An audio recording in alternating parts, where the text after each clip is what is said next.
жеген ұлдарын бұғаламақ халқы жауы деді ғой. Халқымыздың қамын жеген ұлдарын бұғаламақ халқы жауы деді ғой.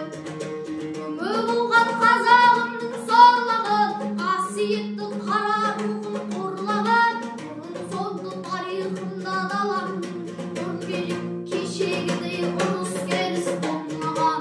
Бұрын-соңды тарихында даламның кешегідей ұрыс керіс болмаған. Туып өскен халық едік малына, малын алмай қайтсын халық малымай.